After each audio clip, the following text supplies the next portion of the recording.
Hello नमस्कार। I hope आप सभी बहुत अच्छे होंगे और आप सबकी तैयारी भी काफ़ी अच्छी से चल रही होगी। आज हम लाए हैं सेट लाए हुए हैं। सेट ये कौन सा है? सेट 10 है। तो अभी तक 9 सेट हम आपको करवा चुके हैं, ये BSSC का, ठीक है। 9 सेट हम करवा चुके हैं, ये 10वां सेट है आज। तो जिन लोगों ने 9 सेट तक का वीडियो नहीं देखा वो जाकर कृपया चैनल पर जाकर के बाद देख ले जरूर, ठीक है। ये बहुत अच्छे सेट हम ऐसा किए हैं कि अच्छे से अच्छे सेट का हम इस्तेमाल करने की कोशिश किए हैं। जो हमको लगा वन ऑफ द बेस्ट है आपके लिए, उसका हम इस्तेमाल किया आपके पॉइंट ऑफ व्यू से, ठीक है, जो आपके एग्जाम में कहीं ना कहीं काफ़ी टकरा। और हम बार बार कोशिश करते हैं कि एक क्वेश्चन का जितना भी तरीके से हम ज़्यादा तरीके से एक क्वेश्चन में 2-4 तरीके से या 3-4 तरीके का आंसर हम दे सकते हैं, वो देने का हम कोशिश कर रहे हैं अलग अलग टाइप से। तो कोशिश कीजिए पूरे ध्यान से सुनने का, ठीक है, और ध्यान से सुन के उसको अपने माइंड में सेटअप करने का, ठीक है। चलिए बिना बात के देर के हम लोग चलते हैं सेट पे समान अध्ययन को। इसमें 75 क्वेश्चन हैं और 75 के क्वेश्चन को हम लोग देखने की कोशिश करते हैं कि हम लोग कितना सही कर पाते हैं। आप इस चीज़ को देखा कीजिए कि आप खुद से भी एज्यूम क्या कीजिए या कहने का बार बार अपने आप को एनालाइज कीजिए कि आप कितना बेहतर इस पर आंसर दे पाते हो, ठीक है। चलिए समान अध्ययन का क्वेश्चन है। अब क्या है? प्रतिमारक व्यक्तित्व, यहाँ पे क्या है? प्रतिमाप्रक व्यक्तित्व अमृता शेरगिल, किसका नाम लिया हुआ है? तो अमृता शेरगिल का जन्म स्थान है। अमृता शेरगिल का सबसे पहली बात, अमृता शेरगिल है कौन? अमृता शेरगिल क्या है? ये चित्रकार है। क्या है ये? तो चित्रकार हैं ये।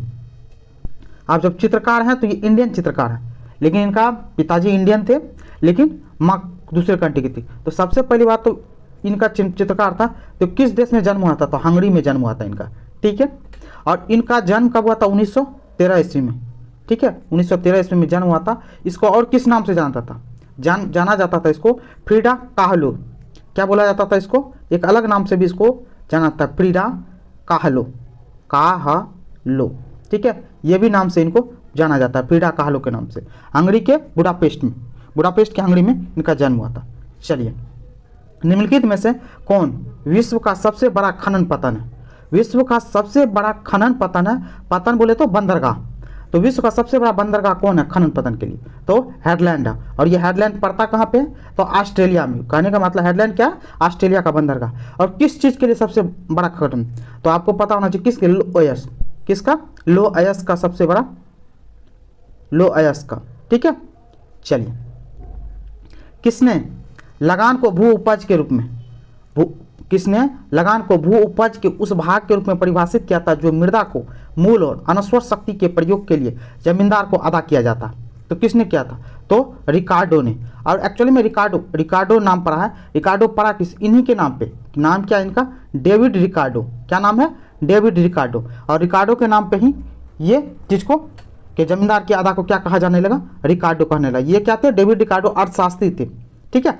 चलिए आर्थिक सहायता सरकार द्वारा किसको किया जाने वाला भुगतान है? तो किसको किया जाने वाला भुगतान?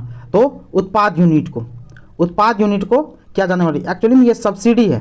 कहने का मतलब उत्पादन लागत को कम करने के लिए केंद्र सरकार द्वारा सब्सिडी दिया जाता है, जिससे क्या है ना, प्राइस जो प्रोडक्ट बन क्या उसका प्राइस क्या हो जाए? कम हो जाए, जो आम लोगों के लिए आसान हो जाए खरीदारी करने में, ठीक है। चलिए विदेशों में कार्य कर रहे भारतीय बैंक का लाभ किसका भाग है? विदेशों में कार्य कर रहे भारतीय बैंक का लाभ किसका भाग है? तो किसका भाग है? विदेश में अर्जित उद्यम वृत्ति से आया है, ठीक है। चलिए मंत्रिपरिषद सामूहिक रूप से किसके प्रति उत्तरदायी है? मंत्रिपरिषद सामूहिक रूप से किसके प्रति उत्तरदायी होता है? तो किसके प्रति उत्तर होता है? तो लोकसभा के प्रति उत्तरदायी होता है, ठीक है। भारतीय संविधान में राजनीति के निर्देशक सिद्धांतों की संकल्पना कहाँ से अंगीकार की गई? तो कहाँ से अंगीकार की गई है ये? तो आयरलैंड और स्पेन। इसमें कौन है? आयरलैंड से। और कौन से में संविधान? 25वें संविधान संशोधन। आपको पता होगा 25वें संविधान संशोधन कब? 1971, ठीक है।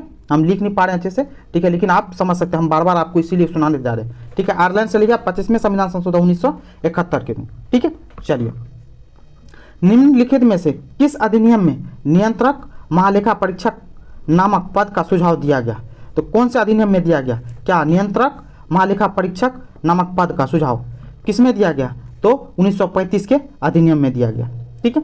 चलिए वह पहला राज्य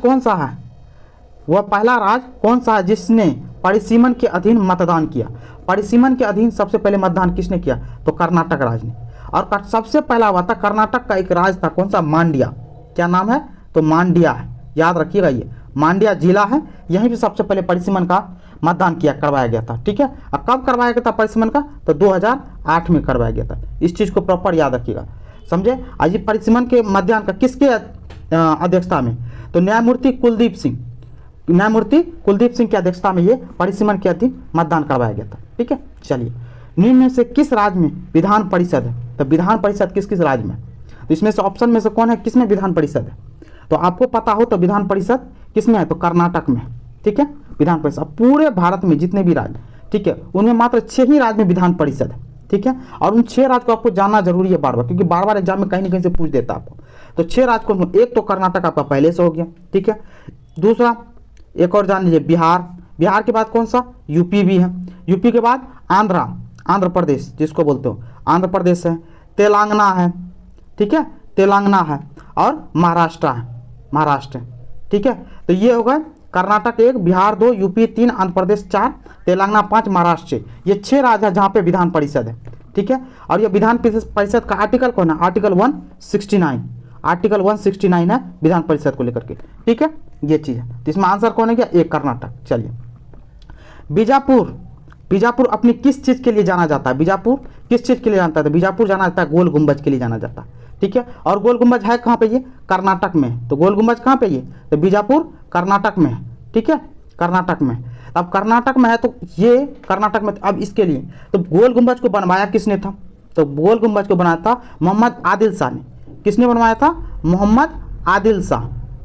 ठीक है, याद रखिएगा, गोल गुंबज को बहुत फेमस है ये। गोल गुंबज को मोहम्मद आदिल शाह ने बनवाया था कितने में? 1656 ईस्वी में। इस चीज़ को याद रखिएगा, 1656 ईस्वी में। चलिए, रूस के पॉपुलिस्ट आंदोलन अराजकतावाद, क्या नाम है? अराजकतावाद के सह संस्थापक सदस्य कौन थे? तो कौन थे? मिखाइल बैकुनिन थे। चलिए, यूएसए में सैन फ्रांसिस्को में गदर पार्टी का स्थापना किसने किया था? संस्थापन। तो गदर पार्टी की स्थापना कौन किए थे? ये तो सभी जानते हैं, लाला हरदयाल। किस ईस्वी में किए थे? तो 1913 ईस्वी में किए थे। इस चीज़ को भी याद रखिए, डेट याद रखिएगा। ठीक है, कोलकाता में उच्चतम न्यायालय की स्थापना किसके द्वारा की गई थी? तो किसके द्वारा किए थे उच्चतम न्यायालय? तो 1777 में विनिमयक अधिनियम के था, 1777 के एक्ट के थ्रू। ठीक है, सबसे पहला कौन सा हुआ था? Fort William Kolkata. कौन सा उच्चतम न्यायालय था? Fort William Kolkata. आपको पता हो तो फोर्ट विलियम कोलकाता में। ठीक है, फोर्ट विलियम कोलकाता में कब? 1773 ईस्वी में। याद रखिएगा, ये 1773 में। और जब बना था उच्चतम न्यायालय तो इसके जज कौन थे? तो इसके फर्स्ट मुख्य न्यायाधीश कौन बने थे? Sir Elijah Impey. याद रखिएगा, इम्फे से याद रखिएगा, सर एलिजा इम्फे इसके फर्स्ट क्या थे? उच्चतम मुख्य न्यायाधीश थे। ठीक है, चलिए, सत्यशोधक सभा के संस्थापक महाराष्ट्र में कौन थे? तो महाराष्ट्र में कौन थे? तो ज्योतिबा फुले थे। तो सत्यशोधक में कब किए थे? तो 1873 ईस्वी में इसकी स्थापना किए थे। ठीक है, चलिए, निम्नलिखित में से कौन सी नदी मकर रेखा को 2 बार गुजरती है? मकर रेखा से 2 बार गुजरती है, तो कौन सी नदी है? लिम्पोपो नदी। ठीक है, लिम्पोपो नदी मकर रेखा से 2 बार गुजरती है। ठीक है, तो कहने 2 बार गुजरती है या 2 बार काटती है, तो लिम्पोपो नदी। और लिम्पोपो नदी कौन? लिम्पोपो दक्षिण अफ्रीका, बोत्सवाना और मोजाम्बिक, इन तीनों कंट्री से होते हुए हिंद महासागर में गिर जाती है। इस चीज़ को भी याद रखिएगा। ठीक है, लिम्पोपो। और इसके साथ साथ देखिए, ये तो हो गई मकर रेखा को लेकर के। एक क्वेश्चन कभी कोई पूछ देता है, कर्क रेखा को कौन सी नदी 2 बार काटती है? तो कौन सी नदी? तो भारत की कौन सी है? माही नदी। याद रखिएगा, ये भारत की माही नदी कर्क रेखा को, समझे बात को, कर्क रेखा को 2 बार काटती है। ठीक है, और विषुवत रेखा को 2 बार कौन काटती है? तो ये भी है, कौन सी? कांगो नदी। तो याद रखिएगा, विषुवत रेखा पूरी दुनिया को जो 2 बराबर भागों में बांटती है, समझिए। तो कौन सी नदी काटती है? तो कांगो नदी। ठीक है, याद रखिएगा। तो इस तरीके से मकर रेखा को काटने वाली लिम्पोपो नदी, और क्या बोलते हैं, कर्क रेखा को काटने वाली माही नदी, विषुवत रेखा को काटने वाली कांगो नदी। ठीक है, चलिए, क्रिकेट बॉल के लिए विलो कहाँ से प्राप्त होता है? तो क्रिकेट बैट के लिए विलो कहाँ से प्राप्त होता है? तो आपको पता हो तो विलो कहाँ से प्राप्त होता है?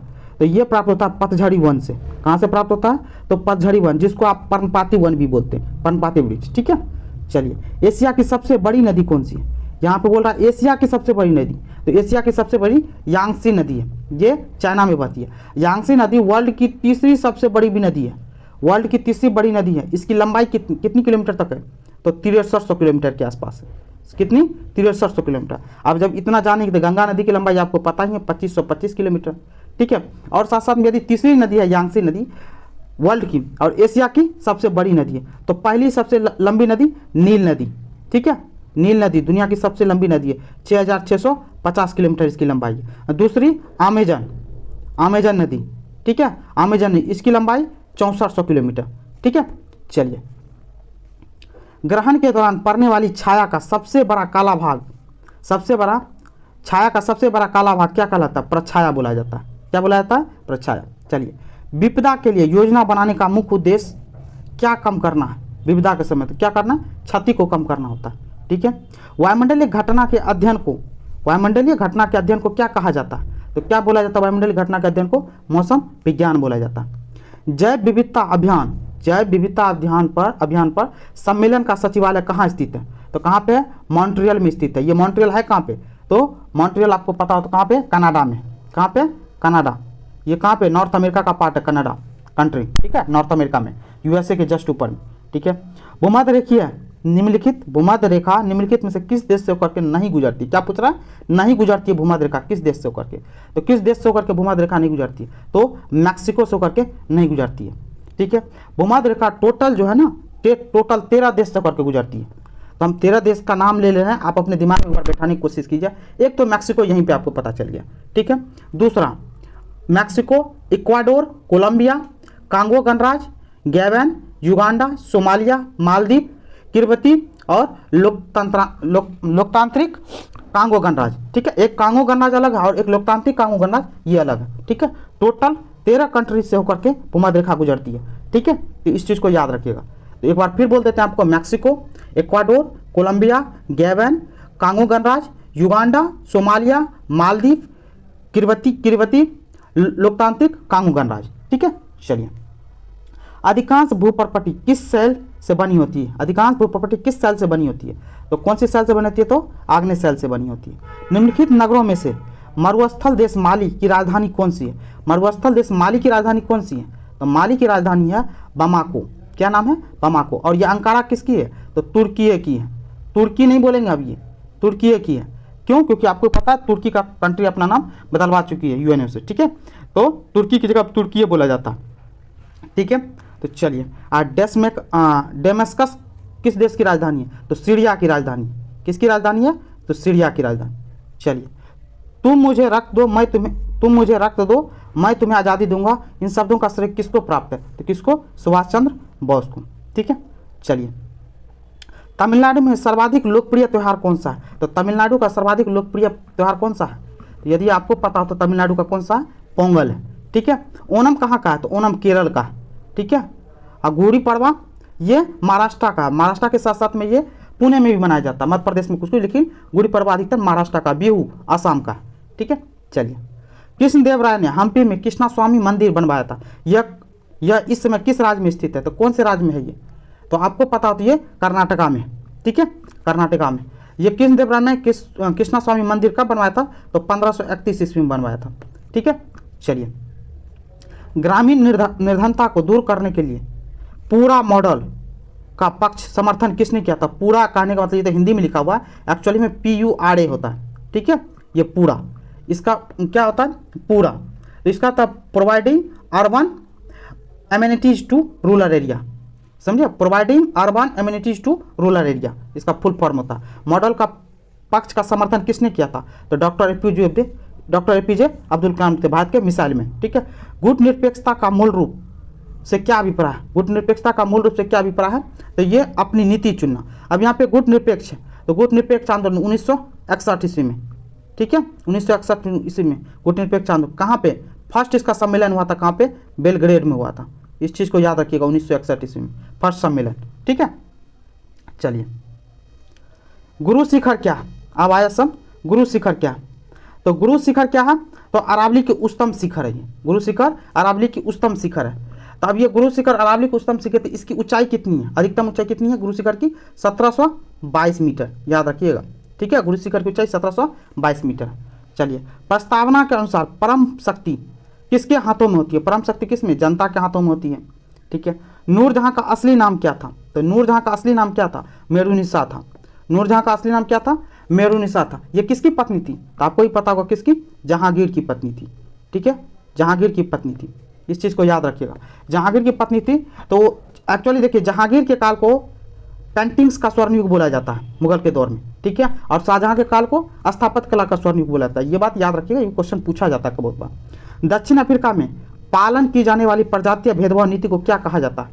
तो क्या बोलते हैं? रंग भेद बोलते हैं। ठीक है। निम्नलिखित में से दिल्ली का अंतिम सुल्तान कौन था? दिल्ली का अंतिम सुल्तान कौन था? तो कौन था? इब्राहिम लोदी था। कौन था अंतिम सुल्तान? इब्राहिम लोदी था। अब देखिए, इब्राहिम लोदी के बारे में जान लीजिए। इब्राहिम लोदी ये कौन था? दिल्ली सल्तनत का अंतिम सुल्तान, मतलब बोले तो दिल्ली का अंतिम सुल्तान, बोले दिल्ली सल्तनत का इब्राहिम लोदी था 1526 ईस्वी में। 1526 ईस्वी में, ठीक है। इसको कौन हरा दिया था? तो बाबर हरा दिया था। ठीक है, बाबर हरा के मुगलिया डायनेस्टी की स्थापना की थी। दिल्ली सल्तनत यहीं से खत्म हो गया था। ठीक है, दिल्ली सल्तनत इब्राहिम लोदी।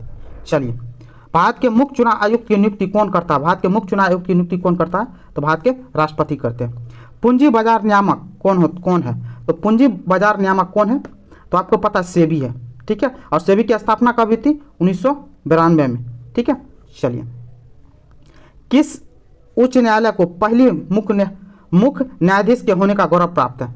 तो भारत की कौन सा? हिमाचल प्रदेश का उच्च न्यायालय को। ठीक है, ये बात है। हिमाचल प्रदेश के उच्च न्यायालय को कब बनी थी? 1991 ईस्वी में। याद रखिएगा, कौन बनी थी? तो ये लीला सेठ बनी थी। ठीक है, लीला सेठ, लीला सेठ बनी थी। हिमाचल प्रदेश की उच्च न्यायालय की भारत की पहला मुख्य न्यायाधीश होने का गौरव प्राप्त है। ठीक है। भारत में मौद्रिक नीति किसके द्वारा बनाई जाती है? तो मौद्रिक नीति किसके द्वारा बनाई जाती है? तो मौद्रिक नीति बनाई जाती है किसके द्वारा? आरबीआई के द्वारा। ठीक है। तराई के प्रथम युद्ध में निम्नलिखित में से किसको पृथ्वीराज चौहान हराया था? तो किसको? मोहम्मद गौरी को हराया था। ठीक है। कब? तराइन का ये प्रथम युद्ध बोल रहा था। तराइन का प्रथम युद्ध कब लड़ा गया था? 1191 ईस्वी में। और तराइन का द्वितीय युद्ध 1192 ईस्वी में। पहली बार में पृथ्वीराज चौहान ने मोहम्मद गौरी को हराया था, लेकिन दूसरी बार जब युद्ध हुआ था तो मोहम्मद गौरी हराया था किसको? पृथ्वीराज चौहान को। ठीक है। चलिए, भारत के गणतंत्र दल की स्थापना किसने की थी? गणतंत्र दल की स्थापना डॉक्टर भीमराव अंबेडकर ने की थी। निम्नलिखित में से वस्तुओं का कौन सा जोड़ा संयुक्त आपूर्ति का एक उदाहरण है? मतलब कोई एक ऐसा जोड़ा जो एक ही जीव से दोनों चीज मिलता हो। तो ऊन और भेड़ का मांस। ठीक है। चलिए, एक ही जीव से मिलता है। 49वें समांतर द्वारा किन देशों को पृथक किया जाता है? 49वें समांतर रेखा द्वारा किन देशों को पृथक किया जाता है? तो यूएसए और कनाडा को पृथक किया जाता है। ठीक है। चलिए, यहाँ एक है फ्रांस और जर्मनी। ठीक है, तो फ्रांस और जर्मनी किसके द्वारा? फ्रांस और जर्मनी के बीच में कौन सी लाइन है? तो मैग्नीटो लाइन है। ये भी पूछा जाता है, याद रखिएगा। ठीक है, आंसर उनका वो पहला नंबर ही होगा, लेकिन ये बता दिए फ्रांस और जर्मनी के बीच में मैग्नीटो लाइन है। चलिए, ज्वारीय वन को अन्यथा क्या कहते हैं? ज्वारीय वन को मैंग्रोव वन के नाम से भी जाना जाता है। ठीक है, मैंग्रोव वन। चलिए, पर्यावरणीय प्रदूषण को किसके द्वारा नियंत्रित किया जा सकता है? तो परमाणु विस्फोटक रोका, ये भी सही है। विद्युत वाहन विनिर्मित करके सही है। गंदे पानी का उपचार करके सही है। उपयुक्त क्या हो जाएगा? सभी हो जाएगा। भारतीय राष्ट्रीय कांग्रेस का पहला मुस्लिम अध्यक्ष कौन था? तो कौन थे? बदरुद्दीन तैयब जी। बदरुद्दीन तैयब जी कब बने थे? तो आपको पता हो तो कब? 1887 ईस्वी में। तो ये बदरुद्दीन तैयब जी 1887 ईस्वी में बने थे। ठीक है। पहला कौन बने थे भारतीय राष्ट्रीय कांग्रेस आईएनसी के? पहला सबसे पहले था 1885 ईस्वी में। 1885 ईस्वी में कौन बने थे? तो 1885 ईस्वी में आपको पता होना चाहिए कौन थे? भीमेश चंद्र बनर्जी बने थे। दूसरी बार कौन बने थे? दूसरी बार बने थे दादा भाई नौरोजी 1886 ईस्वी में। दादा भाई नौरोजी, ये याद रखिएगा। सबसे पहली बात तो 85 मुंबई में, 86 कोलकाता में। यहाँ पे कौन बने थे? 85 में बदरुद्दीन 1885 में भीमेश चंद्र बनर्जी, जो कि मुंबई में हुआ था। 1886 में कहाँ पे हुआ था? तो कोलकाता में हुआ था। तो कोलकाता में कौन किए थे? तो दादा भाई नौरोजी किए थे। 1887 ईस्वी में ये बदरुद्दीन तैयब जी किए थे। ये कहाँ पे? मद्रास में किए थे। इन चीज़ों को याद रखिएगा, बहुत बार क्वेश्चन पूछा जाता है यहाँ से। ठीक है। राज्यसभा का पीठासीन अधिकारी कौन है? राज्यसभा का पीठासीन अधिकारी कौन होता है? भारत का उपराष्ट्रपति होता है। ठीक है। चलिए, भारत का मसालों का उर्वर क्षेत्र कौन सा है? भारत के मसालों का उर्वर क्षेत्र कौन सा है? तो केरल है। जोग प्रपात कहाँ स्थित है? तो जोग प्रपात कहाँ पे स्थित है? तो आपको पता हो तो जोग प्रपात कहाँ पे स्थित है? तो आप पता कौन से कहाँ पे है? तो कर्नाटक में। ठीक है, कर्नाटक में है जोग प्रपात। ठीक है। अब जोग प्रपात कर्नाटक में है, तो इसकी ऊंचाई कितनी है जोग प्रपात की? तो 253 मीटर। याद रखिएगा, 253 मीटर जोग प्रपात की ऊंचाई है। और कौन सी नदी पे है? तो ये भी याद रखिए, शरावती नदी। क्यों? कौन सी नदी पे? तो शरावती नदी पे है। ठीक है। चलिए, एक भौगोलिक क्षेत्र में सभी पारिस्थितिकी तंत्रों को एक साथ लेकर एक अधिक बड़ी यूनिट बनाते हैं, इसको क्या कहते हैं? तो जीवोम कहते हैं। ठीक है, चलिए विज्ञान एवं गणित है, विज्ञान को हम लोग देख लेते हैं। संलग्नता क्या लिखा है? संलग्नता की खोज किसने की थी? संलग्नता की खोज बैटेसन ने की थी। ठीक है, चलिए जेनेरो प्लांटेरियम, प्लांटेरियम के लेखक कौन है? जेनेरो प्लांटेरियम के लेखक लिनियस है। एक्चुअली इसका पूरा नाम क्या है? कार्ल लिनियस था नाम। कब लिखे थे ये? 1773 ईस्वी में पुस्तक लिखे थे। कार्ल लिनियस ने जेनेरो प्लांटेरियम की पुस्तक लिखे थे। पर्णांक के बीजाणुधानीधर, पर्णांक के बीजाणुधानीधर पत्ते को क्या कहा जाता? तो क्या कहा जाता? बीजाणुधानी पुंज बोला जाता। साइकेस के प्रवाल मूल किसमें सहायक होते हैं? तो किसमें सहायक होते हैं ये? तो किसमें कहा जाता है? जल अवशोषण और नाइट्रोजन के स्थिरीकरण में। ठीक है, मॉस में जल का वहन, मॉस में जल का वहन किसके द्वारा आता? मॉस तो यहाँ शब्द आया, कभी क्या होता है ना डाइवर्ट करने के लिए मॉस शब्द आता है किसको? काई, जिसको बोलते हो आप लोग काई। ठीक है, काई, इसी को बोलते हैं असंवहनीय पौधा। ठीक है, मॉस में जल वहन किसके द्वारा होता? तो किसके द्वारा होता? पेरेनकाइमा के द्वारा, पेरेनकाइमा के द्वारा। इसको एक और नाम से जाना जाता है, पेरेनकाइमा को क्या बोला जाता है? मृदूतक बोला जाता है, याद रखिएगा, मृदूतक के नाम से बताते हैं। इसको कार्यकारी उत्तक भी बोलते हैं। ठीक है, चलिए फ्लोएम के सहचर, फ्लोएम में सहचर कोशिकाएं किसमें पाई जाती है? तो किसमें पाई जाती है? और आवृत्ति बीजी में पाया जाता है, आवृत्ति बीजी में पाया जाता है। निम्नलिखित में से क्या सोपानी परिमाण है? सोपानी परिमाण कौन सा है? तो गति है। चलिए निम्नलिखित में से क्या वेक्टर परिणाम है?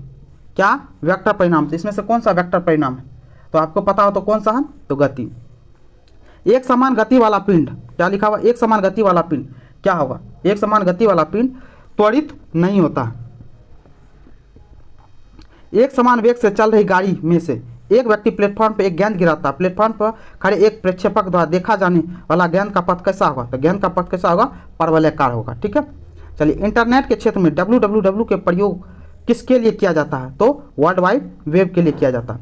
ठीक है, चलिए इंटरनेट में से सूचना देने के लिए, इंटरनेट से सूचना देने के लिए किस अनुप्रयोग या एप्लीकेशन का प्रयोग किया जाता है? तो किसका? वेब ब्राउजर का उपयोग किया जाता है। ठीक है, चलिए निम्नलिखित में से क्या जल के अस्थायी कठोरता का कारण है? जल की अस्थायी कठोरता का कारण क्या है? तो जल की अस्थायी कठोरता का कारण कैल्शियम सल्फेट।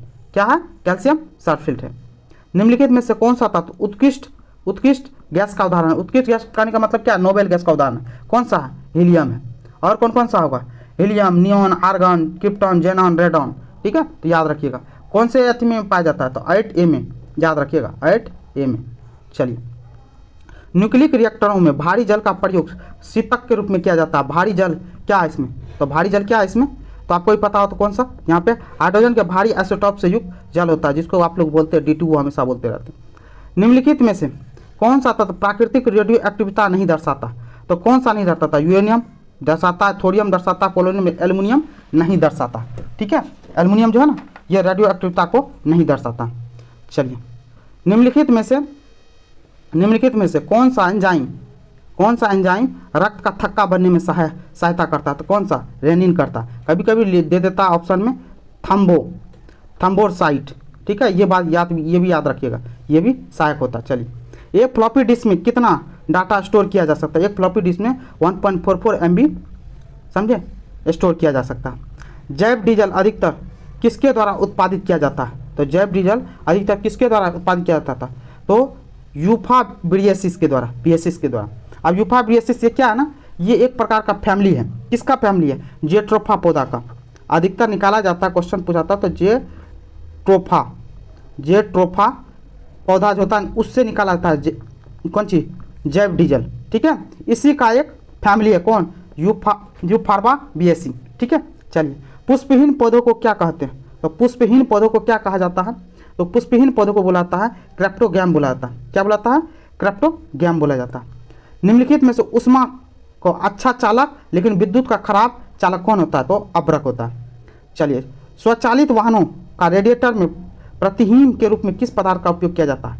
तो किसका प्रयोग किया जाता है? तो एथिल अल्कोहल और H2O का इस्तेमाल किया जाता है। गंदे पानी के उपचार में अवसाद हौज का क्या कार्य है? तो अवसाद हौज का क्या कार्य है? तो इसमें निलंबित ठोस पदार्थों को क्या होता है? हटाना होता है। अधिकांश लोगों के कानों के लिए अल्पमत श्रवण योग्य ध्वनि का क्या स्तर है? तो क्या है? 0.002 माइक्रोन बार। ठीक है, चलिए पादपों द्वारा अवशोषित जल का अतिरिक्त अंश किसके द्वारा बाहर निकाला जाता है? तो किसके द्वारा बाहर निकाला जाता है? तो वाष्पोत्सर्जन के द्वारा बाहर निकाला। और किसके साथ? स्टोमाटा। क्या है? स्टोमाटा। ठीक है, स्टोमाटा के द्वारा वाष्पोत्सर्जन करके बाहर निकाला जाता है। ये टोटल थे 75 क्वेश्चन। ठीक है, आई होप ये आपको अच्छा लगा होगा सेट। यदि अच्छा लगा हो तो लाइक करें, कमेंट करें, शेयर करें और चैनल को सब्सक्राइब जरूर करें। ठीक है, थैंक यू सो मच।